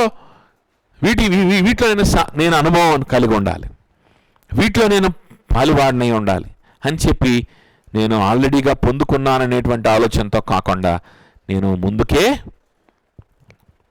పునరుద్ధానాన్ని గురించి కూడా, ఫర్ ఎగ్జాంపుల్ 1 by 1 మళ్ళా చూద్దాం, దీన్ని అప్లై చేసుకుందాం. 1 by 1 ఒక్కొక్కది, అది పౌలు ఏదైతే చెప్పాడో దీన్ని అప్లై చేసుకొని క్వాంటిఫై చేద్దాం. ఓకే, ఫర్ ఎగ్జాంపుల్ ఇప్పుడు యేసుక్రీస్తు పునరుద్ధాన శక్తిని నేను అనుభవించాలి, ఆ పునరుద్ధానంలో సహానుభావం నాకు కలిగి ఉండాలి అన్నాడు. ఇప్పుడు దీన్ని అప్లై చేయండి. ఇక నేను కాకపోతే ఇంకెవరు పునరుద్ధానుడు అవుతాడు? ఇంత విడిచిపెట్టుకొని వస్తే, ఇన్ని విడిచిపెట్టుకొని వచ్చిన తర్వాత, ఎంత మార్చుకున్న తర్వాత, ఇంత నా ఈగో, నా కోపం, నా ఇవన్నీ మార్చేసుకున్న తర్వాత ఇంకా నేను పునరుద్ధానం అవ్వకుండా ఎట్టుకుంటాను. ఎట్టి పరిస్థితిలో పునరుద్ధానం అవుతాను, దాని నుంచి పక్కన పెట్టేసి ఇంకా ముందు డబ్బులు సంపాదించడానికి ఆలోచిద్దాం అని అనుకుంటున్నాడా? అనుకోవట్లా. ఏ మాత్రం కూడా ఆ పునరుద్ధానాన్ని మిస్ అయిపోతానేమో అనే భయంతో ఉంటున్నాడు. రక్షింపడినటువంటి క్రైస్తవులు నేను నరకానికి వెళ్తానేమో, నేను పునరుద్ధానం అవుతానో అవునో అని ఆలోచిస్తారా? ఆలోచించవచ్చా? ఆలోచించవచ్చు. నిజంగా రక్షింపడినోళ్ళే ఆలోచిస్తారు. కపట క్రైస్తవులు ఆలోచించరు అట్లాగా, వాళ్ళకి భయం, వాళ్ళు ఆలోచించరు. వాళ్ళ జీవితాన్ని, వాళ్ళు సంపాదించుకున్న వాటిని చూసుకొని వెళ్తున్నాను అనుకుంటే గుడ్డిగా కొట్టుకొని పోతుంటారనమాట. అంతేగాని ఆలోచన చేయరు, భయం వాళ్ళకి. నిజమైన క్రైస్తవులే ఆలోచన చేస్తారు. ఆలోచన చేసిన ప్రతిసారి నిశ్చయితం పొందుకుంటారు, సంతోషాన్ని పొందుకుంటారు, ప్రభువులో ఆనందిస్తారు. అర్థమవుతుందా? ఆనందం కోసం మళ్ళీ ఆలోచిస్తారు. పునరుద్ధానం, ప్రభు మళ్ళీ తిరిగి వస్తాడు నా కోసం, నేను సమాజం నుంచి లేపబడతాను, అమ్మో ఆ మార్గంలో ఉన్నాను కదా, ఉన్నాను, ఆహా ఇంకెంతకంటే ఏం కావాలి, ప్రభువును రక్షించుకున్నావయ్యా, పాటలు పాడుకుంటారు, ఇమీడియట్గా ఆరాధన చేసుకుంటాం, మనం ప్రభువును స్తుతించుకుంటాం, ఏ స్థితిలో ఉన్నా ఎక్కడున్నా సరే. అవునా? అంతేగాని నేను ఇదివరకే పొంది ఉన్నాను, అయిపోయింది, ఇంకా అయిపోయింది రక్షణ అనేటువంటిది అనుకుంటే అది నిజమైన క్రైస్తవుడి యొక్క లక్షణం కాదు. నా ముందుంది ఇంకా అన్నట్లుగా దానికోసం పరిగెత్తున్నాడంట. పునరుద్ధానం ఇంకా అవ్వలేదు కదా, ఇంకా ప్రభు రాలేదు కదా. ప్రభు రావాలి, ఆ పునరుద్ధానం నేను పాలుభాగస్తున్న అవ్వాలి, ఆ ముందుంది నాకు ఇంకా. కాబట్టి ఆ ముందుకు నేనేం చేయాలి? ముందుకు పరిగెత్తేనే బహుమానం వస్తుంది. పరుగు పందెంలో ముందుకు పరిగెత్తినోడికి బహుమానం వస్తుంది. కానీ ఉందిగా, ఈ పరుగు పందెంలో నువ్వు ఒక్కడిగా ఉంటావు, ఎవరు ఉండరు ట్రాక్లో నీతో కాంపిటీషన్ చేసేలా. ఇది మారాథాన్ రేస్ లాగా ఉంటావు, ఇంకెవరు ఉండరు. సరే, నా రక్షణ వేరే వాళ్ళు కూడా సంబంధం లేదు, కాంపిటీషన్ లేదు, బహుమానం ఉంది. ముందుగా చిన్నగా వెళ్దామని కుర్చేసుకొని కూర్చున్నావు అనుకో, దాని అర్థం ఏంటో తెలుసా? నీ ముందు బహుమానమే లేదు, అది ఫేక్ది, ఎవడో బొమ్మ తెచ్చిపెట్టాడు ఉందనుకుంటున్నావు. నువ్వు నిదానంగా కుర్చీలో కూర్చొని మళ్ళీ దులుపుకొని లేచి నిదానమే ప్రధానం అనుకొని వెళ్ళి ఆడికి వెళ్ళేసరికి అది ఫేకు, అది అసలు బహుమానమే కాదురా నాయన, నువ్వు నరకానికి పో అని చెప్పి నరకానికి పంపిస్తారు. అదవుతుందా చెప్పింది? నిజమైన బహుమానం, నిజమైనటువంటి ఒక బంగారపు ట్రోఫీ లేకపోతే ఒక మెడల్ ముందు ఉంటే గనక ఇది కాంపిటీషన్ కూడా లేదు నీకు, దేవుడే నీకు సహాయం చేస్తాడు. పరిగెత్తానంటే పరిగెత్తుకునేవాడిని ఉంటాడా? ముందుకెళ్ళకుండా ఉంటాడా? కూర్చేసుకుని కూర్చుంటాడా? కూర్చోడు. ఆసక్తి అలా ఉంటుంది. బహుమానం ఉంది, దేవుడు సహాయం చేస్తాడు, ఆపేవాడు ఎవడు లేడు. ఆ బహుమానాన్ని నీ నుంచి నీకంటే ముందు వెళ్ళిపోయి కొట్టేసేవాడు ఎవడు కూడా నీకు లేడు. కాబట్టి అటువంటి పరిస్థితులలో ఉన్నటువంటి ఆ పరుగు పందెంలో ఉన్నటువంటి వ్యక్తి ఆగకుండా ఆ బహుమానం వైపు పరిగెత్తునే ఉంటాడు. హీ విల్ ప్రెస్ ఫార్వర్డ్, ముందుకెళ్తూ ఉంటాడు. ఆగిపోతే అసలు వాడు పరుగు పందెంలో లేడు, వాడు ఇంట్లో ఉన్నాడు, వాడు గ్రౌండ్లో లేడు. అర్థవుతుందా? గ్రౌండ్లో ఉన్నవాడు పరిగెత్తకుండా కూర్చోడు. అర్థమవుతుంది చెప్పింది? అది. తర్వాత నెక్స్ట్ పాయింట్ ఏంటి? నెక్స్ట్ ఎయిమ్ ఏంటి చెప్పండి? పౌలుకి ఏమనుకున్నాము? క్రీస్తు మరణంలో సమానానుభవం, క్రీస్తు జీవితము, క్రీస్తు మరణము, క్రీస్తు శ్రమలలో సమానుభవం. సో సిలువ సువార్తని ప్రకటించే విషయంలో, సిలువ సువార్తను నశించిపోయేటువంటి ఆత్మలకు నేను చేరవేసేటువంటి విషయంలో, యేసుక్రీస్తు శ్రమలు పడి సిలువ సువార్తను ఎస్టాబ్లిష్ చేస్తే దాన్ని ఆ సువార్తను ప్రజల్లోకి తీసుకెళ్లాలంటే కూడా శ్రమల ద్వారానే తీసుకెళ్ళాలి. కాబట్టి ఆయనలాగా నేను ఆయన తండ్రికి విధేయుడైతే నేను ఆయన సువార్తకి విధేయుడిని. సంఘంతో కలిసి దమస్కులో ఉన్న సంఘం ఎలాగైతే శ్రమలు పడతా ఉందో, శ్రమల్ని ఊర్చి ప్రభువుని ప్రకటిస్తూ ఉందో, నేను కూడా వాళ్ళలాగా స్థానిక సంఘాల్లో ఉంటూ స్థానిక సంఘాలని కడుతూ సువార్తని ప్రకటించాలి. ఆ ప్రకటించే విషయంలో శ్రమల్ని నేను అనుభవించాలి. ఆ తర్వాత నా మరణం వరకు కూడా ఈ విధంగా బ్రతికి ఆ మరణం కూడా అలాంటి యేసుక్రీస్తుకున్న అంతం నాకు, అలాంటి అంతమే నాకు. ఇది కూడా ఏమంటున్నాడు ఇప్పుడు చూడండి, ఇది చాలా పరిచర్య చేశాడు. ఇప్పటికే చాలా పరిచర్య చేసి రోమ్లో ఉన్న ఒక చెరసాల హౌస్ అరెస్ట్ అయి ఉన్నాడు. తన పరిచర్య మొట్టమొదట్లో రాస్తున్నటువంటి లేఖ కాదు, ఆఖరికి వచ్చేసింది తన జీవితం. ఇంకో రేపు ఎల్లుండో మరణపు తీర్పు రావచ్చు, అంటే రాలేదు, రాకపోయినా ఆ తర్వాత ఫ్యూ ఇయర్సే ఆయన పరిచర్య చేసింది. ఆ తర్వాత ఆయన మరణించాడు. అంటే బాగా ఎండింగ్కి వచ్చేసింది ఆయన పరిచర్య. ఇంత పరిచర్య చేసి ఫిలిప్పీ సంఘం, కొలసీ సంఘం, ఎఫ్ఎస్సి సంఘం వీటన్నిటికీ కారణభూతుడై వీటన్నిటిని ప్లాన్ చేసినటువంటి ఒక గొప్ప అపోస్తలుగా ఉండి ఎన్నో లేఖలు రాస్తూ ఎంతోమందిని బలపరుస్తూ విశ్వాసులకు ఒక మాదిరిగా పరిశుద్ధాత్మ ప్రేరేపణతో లేఖలు రాస్తూ ఉన్నటువంటి ఎంత గొప్ప భక్తుడు తన జీవితం యొక్క పినకిల్ ఆఫ్ హిస్ లైఫ్, అంటే తన జీవితం యొక్క పీక్లో, తన కెరీర్ అంటే కెరీర్ అనకూడదు, ఇది తన యొక్క పరిచర్య యొక్క పీక్లో ఉన్నప్పుడు ఈ మాట అంటున్నాడు, నేను ఇప్పుడు దాకా ఏది కూడా నేను పట్టుకొని ఉన్నట్లుగా కానీ నేను సాధించేసినట్లుగా కానీ నేను అనుకోదలుచుకోవట్లేదు. చాలా చేశాను నేను భావించదలుచుకోవట్లేదు అసలు. ఇంకా నా ముందే ఏదో ఉంది, ఇంకా నా ముందుంది బహుమానం అని చెప్పి నేను ఇంకా ముందుకు పరిగెత్తాలి, నేను చచ్చిపోయేంత వరకు. తిమోతికి ఎప్పుడో రాసేటప్పుడు మంచి పోరాటం పోరాడాను, నేను చచ్చిపోయేంత వరకు కూడా పోరాటమే, నేను చచ్చిపోయేంత వరకు కూడా ఈ పందెంలో నేను పరిగెత్తాలి, నా పరుగును నేను కడముట్టించాను. అప్పుడెప్పుడు ఆ తర్వాత అన్నాడు, కానీ అప్పుడు దాకా నేనేం చేస్తానంటే ఏం చేస్తాడంట, వెనుకున్న వాటిని మరచి ముందున్న బహుమానం కోసమే ఏం చేస్తాడంట? వేగిరపడతాడంట. ముందు బహుమానాన్ని ఆశపడుతూ పరిగెత్తుతూ ఉంటాడంట. ఇప్పటికే శ్రమలు పొందాడు, ఇప్పటికే అనేక మందికి సువార్త చెప్పాడు, సువార్త కోసం సంఘాలతో కలిసి శ్రమానుభవాలు, ఇప్పుడు కూడా ఆల్రెడీగా చెరసాల్లోనే ఉన్నాడు, శ్రమలు అనిపిస్తూనే ఉన్నాడు. రేపు మాపు చచ్చిపోవచ్చు. ఇన్ని శ్రమలు అనుభవించి కూడా యేసుక్రీస్తు పోలి, యేసుక్రీస్తు లాగా సువార్త కోసం శ్రమలు అనుభవించి, అనేక మంది రక్షణ కోసం శ్రమలు అనుభవించి ఇంత చేసిన తర్వాత కూడా ఇప్పుడు కూడా ఇంకేముంది, నేను చాలా చేశాను అనట్లా. అలా అనుకోదలుచుకోవట్లేదు. నేను ఇంకా ముందున్న దానికోసం నేను ఇంకా శ్రమ పొందాలి, ప్రభు కోసం వీలైతే ఇంకా శ్రమ పొందాలి.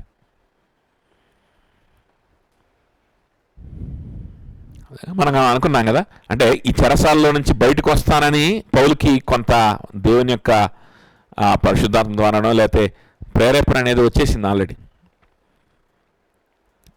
అందుకనే కైసర దగ్గరకు తీసుకెళ్ళి తీర్పు అన్నా కూడా రెంట మధ్య నేను ఇరకబడి ఉన్నాను, నేను ప్రభువు దగ్గరికి వెళ్ళిపోవడం నాకు శ్రేష్టం, కానీ ఇంకొన్నాళ్ళు మీతో ఉండి మిమ్మల్ని బలపరచాలని, మీ దగ్గరికి రావాలని, మిమ్మల్ని కలుసుకోవాలని నేను ఆశపడుతున్నానయ్యా అన్నాడు కదా. సో దేవుడు ఏదో చేసి ఇప్పుడే నన్ను తీసుకెళ్ళు, ఇంకొంత ఉందని కొంత హింట్ వచ్చేసింది పౌలుకి, ఆలోచన వచ్చేసింది. కాబట్టి అప్పటికే ముసలాడైపోయాడు, అప్పటికే చాలా చేశాడు. అయినప్పటికీ చూసారా, ఇంకెన్నాళ్ళు బ్రతికినా సరే, ఇంకొక 6 నెలలు నేను బ్రతికినా, ఈ 6 నెలలు కూడా నేను ఎలా బ్రతకాలి? ఇంకా ముందున్న దానికోసం నేను పరిగెత్తి బ్రతకాలి. 70లో ఉండుంటాడు, లేదా 80లో కూడా వచ్చేసి ఉండుంటాడు ఈ లేఖ రాసేసరికి. 80 years old, more than 80 years or more than 75, minimum 75 years ఈ లేఖ రాసేసరికి. వృద్ధుడు, భయంకరమైనటువంటి తన వీపు మీద కోడాలతో అనేక సార్లు కొట్టబడి చచ్చిపోయేంత వరకు కొట్టి ఊరు బయట చచ్చిపోయాడు అనుకొని ఊరు బయట పడేసినటువంటి సందర్భాలు ఉన్నాయి. వీపంతా కోడా దెబ్బలతోటి అవి స్కార్ ఫామ్ అయ్యి ఆ వీపు వంగని పరిస్థితి అన్నమాట. ఇట్లా వంగదు, ఎందుకంటే వీపంతా చీలిపోయి అవి మళ్ళీ స్కార్ ఫామ్ అయ్యి ఆ వీపు వంగదు. ఆ స్థితిలో ఉందంట ఆయన వీపు. ఇవన్నీ లిస్ట్ రాస్తాడు మనకి, అర్థమవుతుందా? ఇవన్నీ నేను అనుభవించాను. కొరింథీయులకు రాసిన పత్రికలు అనుకుంటా మనకి మంచిగా ఇవన్నీ అయిపోయిన తర్వాత ఈ పరిస్థితి అంత అయిపోయిన తర్వాత రాసిన లేఖ ఇది. ఫిలిప్పీలకి చాలా లాస్ట్ స్టేజ్లో రాశాడు, ఫిలిప్పీలకి లేఖ. కానీ ఏమంటున్నాడు చూసారా, ఇంకా నేను ఆయన శ్రమల్లో పాలుభాగస్తున్న వాళ్ళు, ఆయన శ్రమల్లో సమానుభావం నేను కలిగి ఉండాలంటున్నాడు. ఐ ఎంజాయ్ ఇట్, ఇంకా చేయాలి నేను.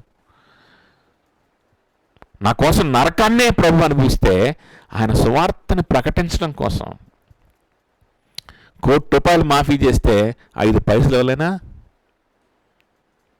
ఈ 5 పైసలు మళ్ళా వడ్డీ వేసి నాకు 5 కోట్లు చేసిస్తాడు తర్వాత. నేను శ్రమ పడుతున్నట్టు అయిద్దా అసలు? నేను ఖర్చు పెడుతున్నట్టు అయిద్దా అసలు? ఇది అయిద్దా? ఇంకా ఖర్చు పెడతాను.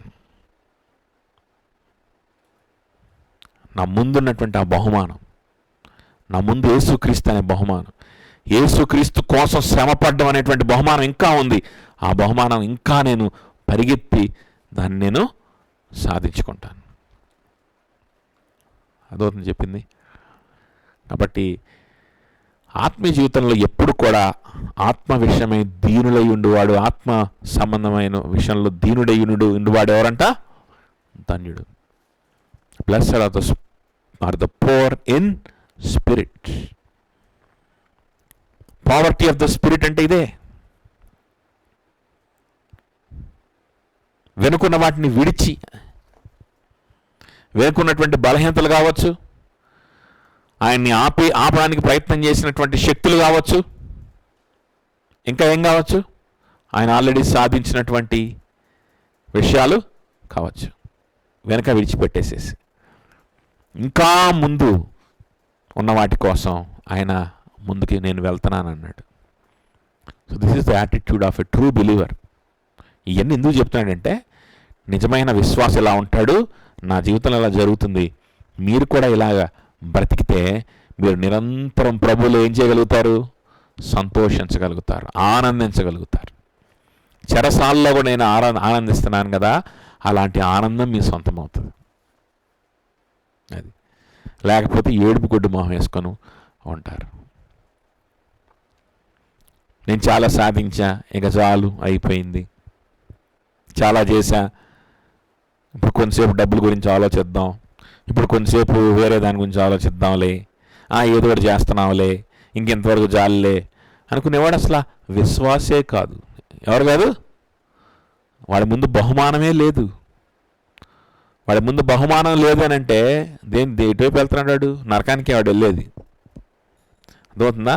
ఏదో బహుమానమైనా ఉంటుంది, లేకపోతే నరకమైనా ఉంటుంది. రెండే, మధ్యస్థంగా ఉండదు, ఖాళీగా ఉండదు. ఏదో దానివైపు నువ్వు పరిగెత్తావు, ఏదో దానివైపు పరిగెత్తావు. నువ్వు పరిగెత్తట్లేదు, నేను పరిగెత్తట్లేదు కానీ బహుమానమే ఉంది నా ఎదుట, నరకం లేదు అని అంటే కుదరదు. అది నరకమే, బహుమానం కాదు. అది నీకు బహుమానంలాగా కనిపిస్తుంది. అది ఎలా కనిపిస్తుంది? బహుమానంలాగా కనిపిస్తుంది. అక్కడ నరకం, అక్కడ మండుతా అగ్ని మండుతా ఉంటే దాన్ని చూసి బంగారం మెరుస్తున్నట్టుంది అనుకుంటాం. బంగారం కాదు, అది మంట. అదవుతుందా? ఆ భయంకరమైనటువంటి శాపం నీ మీదకి రాకూడదనే ప్రభు దాన్ని భరించాడు. నీ ముందు నిజమైన విశ్వాసం అయితే బంగారం ఉంటుంది అన్నమాట. బంగారం లాంటి క్రీస్తు ఉంటాడు. ఆ క్రీస్తు కనిపిస్తూ ఉంటాడు. అలా కనిపించినప్పుడు నువ్వు ఊరకనే ఉండవు, పరిగెత్తుతావు, సాటిస్ఫై అవ్వవు, ఆల్రెడీ చేసిన వాటి గురించి చూసుకోవు. 80 ఏళ్ళు 70 ఏళ్ళు పౌల్లాగా మనం పరిచర్య చేయాల్సిన అవసరం లేదు. ఒక 2 రోజులు, ఒక 2 నెలలు చేస్తే చాలు. ఏందో చాలా చేశాను పరిచర్య అని ఫీల్ అవుతాం. 2 నెలలు చేస్తే చాలు. ఎందుకంటే అసలు నువ్వు చేసిన పరిచర్య కాదు కాబట్టి, ఫేక్ కాబట్టి ఇదంతా. నీకు ప్రార్థన లేదు, దేవునితో సంబంధం లేదు, ఏం లేదు, ఊరకనే పైపైన షో చేసావు, తిరిగావు. అందుకని నీకు నేను చాలా చేశానని ట్రాక్ రికార్డ్ మెయింటైన్ చేస్తుంటావు. పౌలు ఏం చేస్తున్నాడు? ట్రాక్ రికార్డ్ మెయింటైన్ చేస్తున్నాడా? చేయట్లా. ఏం చేస్తున్నాడు? వెనుకున్న వాటిని విడిచిపెట్టేస్తున్నాడు. వెనుకున్న వాటిని విడిచిపెట్టేస్తున్నాడు. ముందున్న వాటి కోసం ఇంకా ఇంకా ప్రభు కోసం బ్రతకాలి, ఇంకా ప్రభు కోసం శ్రమ పడాలి అని ముందుకు ప్రయాసపడుతూ ముందుకు వెళ్తా ఉన్నాడు. యేసుక్రీస్తు శిలువ శ్రమలను నేను పరిపూర్ణం చేయాలంటాడు అనమాట. I want to fulfil the afflictions of Christ. అంటే మన రక్షణ కోసం యేసుప్రభు పడిన శ్రమలు సరిపోలేదా అని కాదు దాని అర్థం. యేసుక్రీస్తు శ్రమలు చాలు మన రక్షణకు కావాల్సినంత శ్రమలు ఆయన పడిపోయాడు. ఇక్కడ ఏం ఫుల్ఫిల్ చేయాలనుకుంటే ఆయన రక్షణ, ఆయన శ్రమ పడినంత మనం సరిపోదు కదా. ఆ శ్రమ పడ్డాడు అనేటువంటి సువార్తని పాపి దగ్గరికి తీసుకెళ్ళాలి. ఏ పాపి కోసం అయితే ప్రభు మరణించాడో ఆ పాపి దాకా ఆ సువార్తను తీసుకెళ్ళొద్దు. తీసుకెళ్ళాలంటే కూడా ఏముంటుంది? శ్రమ ఉంటుంది. గుర్తుపెట్టుకో. నీ డబ్బుతో, నీ చదువుతో, నీ పలుకుబడితో నువ్వు తీసుకెళ్తానంటే కుదరదు. విశ్వాసులు పరలోకాన్ని ఎలా చేరుకుంటారంట? తెస్సలోనికీయులకు రాసిన పత్రికలో మనం చదువుకున్నాం కదా, త్రూ మెనీ అఫ్లిక్షన్స్. ఈ వాక్యం చదువుతా మధ్యాహ్నం కొంచెంసేపు ప్రార్థన చేసుకుంటా ఉన్నప్పుడు ఫాక్స్ బుక్ ఆఫ్ మాటర్స్, నేను బుక్ చదవలేదు కానీ యూట్యూబ్లో దాని గురించి కొన్ని మాటర్స్ గురించి విని ప్రభుని స్తుతిస్తూ ఉన్నా అనమాట. వాళ్ళు చేసినటువంటి క్రియలు, వాళ్ళు రిఫార్మేషన్ టైంలో జాన్ హస్ లాంటి వాళ్ళు కానీ వాళ్ళని సజీవంగా దహనం చేస్తుంటే వాళ్ళు ఏ విధంగా ప్రభువులో బలంగా నిలబడ్డారో, ఏ విధంగా ఆనందించారో, ఏ విధంగా ఇంకా నాకు బ్రతుకుంటే దేవుని కోసమే ఇస్తా అని చెప్పి వాళ్ళు ముందుకు వాళ్ళు వెళ్ళారు కదా. ఒక తల్లి ఉందంట, గ్లాడియేటర్స్ ఎరీనాలో వేసేసి తన కుమారుణ్ణి ఆ పురులకు బలిస్తూ ఉంటే అక్కడ ఉన్నటువంటి సైనికులు, ఏమా నువ్వు యేసుప్రభుని విడిచిపెట్టవా, నీకున్న ఒక్కగాన కుమారుడిని పుల్లుకి వేసేస్తున్నావు, విడిచిపెట్టవా అంటే, నాకు ఉన్నది ఒకటే కుమారుడు, 100 మంది కుమారులను ఇచ్చుంటే బాగుండేది, నాకు 10 మంది కుమారులను ఇచ్చుంటే బాగుండేది, 10 మందిని కూడా ప్రభు కోసం నేను విడిచిపెట్టుండేదాన్ని అని చెప్పిందంట. ఇంకో తల్లి తన కళ్ళ ముందే తన కుమారుణ్ణి తీసుకొని, చిన్న బాబుని, రోమన్ సైనికులు 1st సెంచరీలో విషయాలు చెప్తున్నాను, తన కళ్ళ ముందే తన తల ఈ చర్మాన్ని ఒలిచేసి కట్ చేసేసి ఈ చర్మాన్ని తన తల పుర్రిని ఓపెన్ చేస్తున్నాడంట. వాడు బతుకుండగానే వాడు కేకలు పెడుతున్నాడు. కేకలు పెడుతుంటే ఆమె దూరం నుంచి చూస్తూ ప్రార్థిస్తూ తన కుమారునితో చెప్తుందంట, నా కుమారుడా ఏడవద్దు, దుఃఖపడద్దు, ఈ నొప్పి ఈ బాధ క్షణికమైందే, ఏ ఏ ఏ స్థానంలో అయితే నీ చర్మాన్ని వాళ్ళు తీసేస్తా ఉన్నారో అదే ప్లేస్లో జీవ కిరీటాన్ని ప్రభు ఇవ్వబోతున్నాడు. ఆ జీవ కిరీటాన్ని నువ్వు తరతరాలు ఎంజాయ్ చేస్తావు, దాన్ని చూసి నేను కూడా సంతోషిస్తాను, ఆ గొప్ప పునరుద్ధానం మనకుంది, ఆ గొప్ప నిత్యజీవం మనకుంది అని చెప్పి ఆ కుమారుని ఓదారుస్తూ ఉన్నాడు. ఇలాంటి క్రైస్తవులు మనకు సాక్షులుగా ఉన్నప్పుడు, ఇంత గొప్ప పరిచర్యలు చేసినటువంటి వ్యక్తులు, ఇంత గొప్ప ప్రార్థనా పరులు మనకు సాక్షులుగా ఉన్నారు. టిబెట్కి మొట్టమొదటి వెళ్ళినటువంటి మిషనరీ, టిబెట్కి వెళ్ళినటువంటి మిషనరీ ఆయన ఒక డాక్టర్. యాక్చువల్గా తన సొంత దేశాన్ని విడిచిపెట్టి టిబెట్కి వెళ్ళాడు. టిబెట్లో సువార్త ప్రకటిస్తూ ఒక ఫస్ట్ వ్యక్తి రక్షింపబడడానికి చాలా ఏళ్ళయింది. ఆ తర్వాత చిన్నగా ఆ అధికారులు ని మంచి చేసుకొని, టిబెట్ అవుట్స్కట్స్లో అనమాట, టిబెట్ లోపలికి క్యాపిటల్లోకి వెళ్ళామంటే అక్కడ దలైలామా ఉంటాడు, చంపేస్తాడు ఇతర మతస్థులు. ఆ రోజుల్లో 1920s యాస్టన్ అనేటువంటి వ్యక్తి, ఆయన అక్కడికి వెళ్ళి అక్కడ పరిచర్య చేసి, వెళ్ళిన 2వ రోజే నన్ను డాక్టర్ వంటకి ఏదో పరిచయం చేయడానికి వచ్చామంట, రా అని చెప్పి తీసుకెళ్ళి ఒక చిన్న దెబ్బ తగిలింది ఒక సైనికుడికి, వచ్చి వైద్యం చేయండి. వెళ్తే అక్కడ ఏం గాయం అని అంటే తలకు గాయం తగిలింది. అమ్మో తలక అనుకున్నాడు. సరే ఏదో చర్మం ఊడి ఉంటుంది, ఏదో చేద్దాంలే అని చెప్పి కుట్టేసి వద్దాం అని చెప్పి వెళ్ళాడు. వెళ్తే చర్మం పగిలింది, ఎముకలు పగిలిపోయినాయి, పుర్రె పగిలిపోయింది, లోపల నుంచి బ్రెయిన్ బయటకు వస్తుందంట. ఇంటి బతికించవా? అదవుతుందా? ఆయన ఏమి న్యూరో సర్జన్ కాదు, ఏదో పెద్ద సర్జరీ అన్నీ తెలిసినాడు ఏం కాదు. లిమిటెడ్ నాలెడ్జ్, ఆయనకు ఉన్నది లిమిటెడ్ రిసోర్సెస్. ఆయన బయోగ్రఫీలో రాస్తాడనమాట. ఆయన దగ్గర ఉంది ఒక హాట్ వాటర్ ఇచ్చారంట, ఒక టవల్ ఇచ్చారంట, ఒక స్కాల్పెల్ ఇచ్చారు, ఒక కొట్టడానికి నీళ్ళు ఇచ్చారు, అంతే. ఇంకంతకు మించి ఏమలా, ఐసీయూ లేదు. ఒక బాన్ డోర్ అంటే ఒక తడిక అడ్డం పెట్టిన ఒక రూమ్ ఇచ్చారంట. బ్యాంబూస్తో అల్లినటువంటి ఒక బెడ్ ఇచ్చారు. ఆ బెడ్ మీద పడుకోబెట్టి ఆపరేషన్ చేయాలి. ఏం చేస్తారు, అక్కడ ఎముకలన్నీ ఇరిగిపోయి ఉన్నాయి, బ్రెయిన్లోకి వెళ్ళిపోయినాయి. ఆ ఎముకలన్నీ ఒక్కొక్క మొక్క తీసేసి, ఎముకలన్నీ బయటికి తీసేసి, స్కిన్ కుట్టేసేసి, డ్రెస్సింగ్ చేసి బయటకు వచ్చాడు. అంతకు మించి చేయడానికి ఏం లేదు అక్కడ.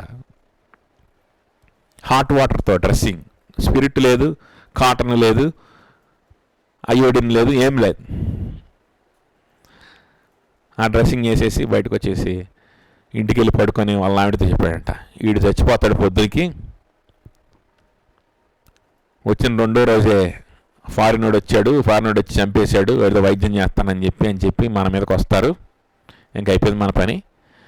రెండో రోజుకే మనం ఎదురు ఈ దేశం వదిలిపెట్టిన వెళ్ళాలి, లేకపోతే చచ్చిపోవాలి, ఏదో జరుగుద్ది అని చెప్పి నిద్రపోకుండా ప్రార్థన చేసుకుంటా ఉంటే పొద్దున్నే లేచి టిఫిన్ చేసి వెళ్ళండి మళ్ళీ చూడడానికి. ఎట్టనాడు వీడు వెళ్తే వాడు మంచం మీద నుంచి లెగిసి దండం పెట్టి నన్ను బతికిచ్చావని చెప్పి అన్నాడు.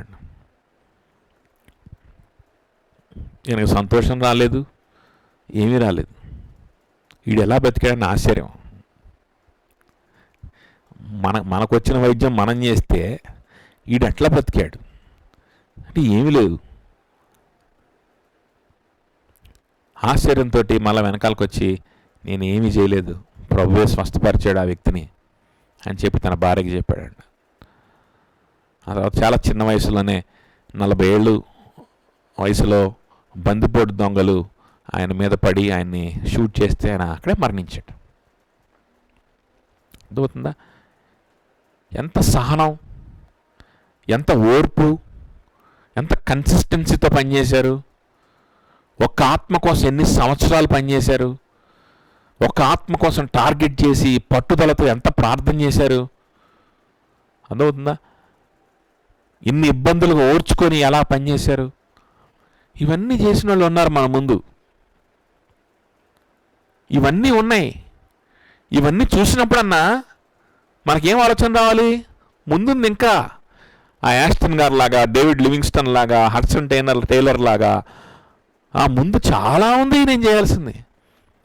నా ఆత్మీయ ఎదుగుదల ఇంకా చాలా ఉంది అని అనుకోవడం పోనిచ్చి 4 రోజులు సరిగ్గా ప్రార్థన చేసుకుంటే చాలు, 4 రోజులు ఏదన్నా పరిచయం చేస్తే చాలు, ఇంక అయిపోయింది నా ఆత్మీయ జీవితం, నేను చాలా ఎదిగాను అనేటువంటి పరిస్థితుల్లో మనం ఉన్నామంటే ఆర్ వి రియల్లీ బిలీవర్స్ అనేది ఆలోచించేయాలి. నిజంగా మనం ఎదుట ఉండేది బొమ్మ, నిజమైనటువంటి బహుమానం. ఆగిపోతే అసలు బహుమానం కాదు, అది బహుమానం కోసం పరిగెత్తట్లేదు. అదవుతుందా?